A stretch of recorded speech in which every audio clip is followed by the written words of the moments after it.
अस्सलाम वालेकुम फ्रेंड्स, मैं हूं आपका दोस्त Mohammed Riyaz and I hope you all are doing well today. आज हम बात करने वाले हैं डिपेंडेंट वीज़ा और फैमिली वीज़ा होल्डिंग प्रोसेस के बारे में। अगर आप ऑलरेडी यूएई में हैं और आप एक जॉब से दूसरी जॉब में स्विच कर रहे हैं, जब आप यूएई में एक जॉब से दूसरी जॉब पर स्विच करते हैं तो सबसे बड़ा सवाल होता है कि आपके जो डिपेंडेंट यहाँ पर हैं, आपके मदर, फादर और वाइफ और बच्चे जो भी यहाँ पर हैं, उनकी वीज़ा का क्या होगा।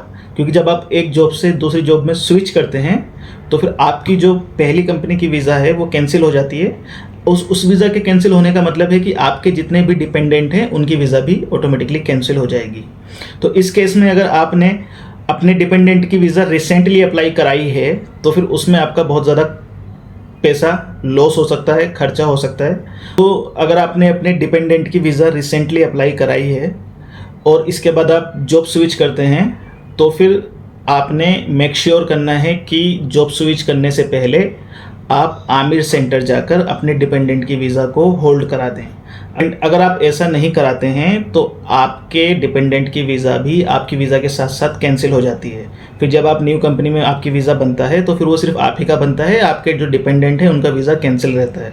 इस केस में या तो आपको अपने डिपेंडेंट को वापस भेजना पड़ेगा जिस कंट्री से भी आप हैं, या फिर आपको उनका एक नया वीज़ा अप्लाई करना पड़ेगा। तो यहाँ पर रिसेंटली गवर्नमेंट ने एक बहुत अच्छी स्कीम लॉन्च की है।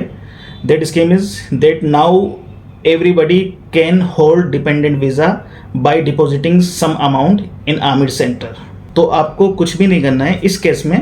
अगर आप ऑलरेडी रेजिग्नेशन दे चुके हैं और दूसरी कंपनी का ऑफर लेटर आपके पास आ चुका है तो आपको क्या करना है कि आपको जाना है Aamir centre, nearest Aamir document clearing centre और टाइपिंग सेंटर आप जाइए।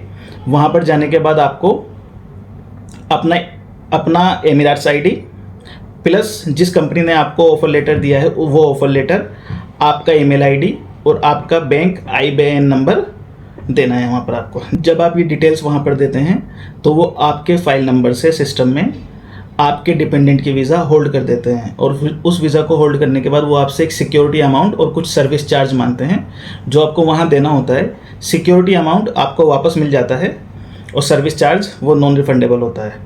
तो आपको बेसिकली क्या करना है कि अपना Emirates ID, email ID, IBAN number देना है प्लस ऑफर लेटर देना है और साथ में देना है 5340 दिरहम।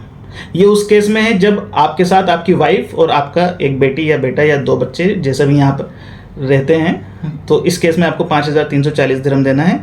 अगर सदस्य ज़्यादा हैं तो पर मेंबर 100 AED फीस एक्स्ट्रा लगती है।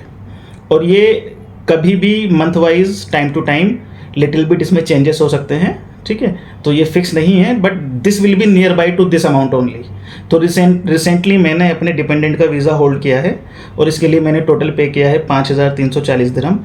इसमें मैंने सिक्योरिटी अमाउंट 5000 दिरहम दिया है और एप्लीकेशन फ़ीस जिसमें 200 दिरहम है, टाइपिंग फ़ीस 100 दिरहम है, प्लस 40 दिरहम इसमें जाते हैं जो वेरिएबल एक्सपेंसेस होते हैं जैसे warranty collection, warranty refund, innovation dirham and knowledge dirham. तो इस तरह से जो टोटल अमाउंट मैंने दिया है वो दिया है 5340 दिरहम और डिपेंडेंट की वीज़ा होल्ड हो चुकी है।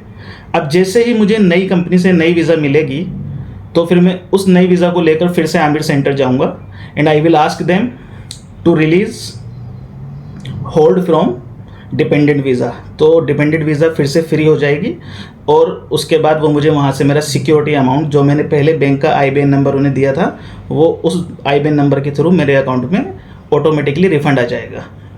तो ये जो वीज़ा होल्ड होती है ये 60 डेज़ के लिए होती है बेसिकली।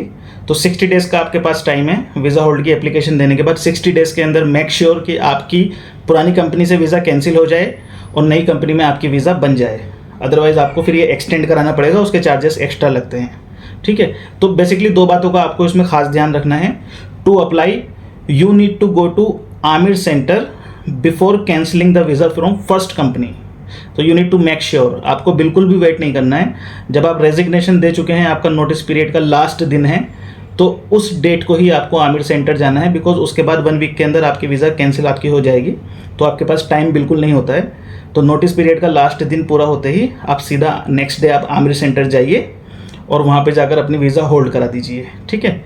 और उसके बाद आपने क्या करना है, जब आपको वीज़ा अपनी रिलीज़ करानी है तो जब आपकी न्यू वीज़ा बन जाएगी तो आपको फिर से आमिर सेंटर जाना है with new visa and you need to give a request and they will simply release hold from the dependent visas. So this is basically very simple process, and I am thankful to UAE governments for this, that they have made it very simplified, and this is really very headache free, and I am very much satisfied with the services. Otherwise this was one of the biggest headache for me, because I was always thinking that how the things will happen. I had already applied visa, and after applying the visa, within next 1 year I changed the job, but now it is no more a headache for the UAE employees. So this is very good scheme from government side, and now you can change and switch to another job with peace of mind without worrying about your dependent visa. So guys ये था आज का information visa holding से related. I hope I have cleared very well that dependent और family visa किस तरह से आप होल्ड कर सकते हैं और इसमें कितना खर्चा आता है, और you can do it very easily. Please like, subscribe and share for more such kind information. Thank you guys.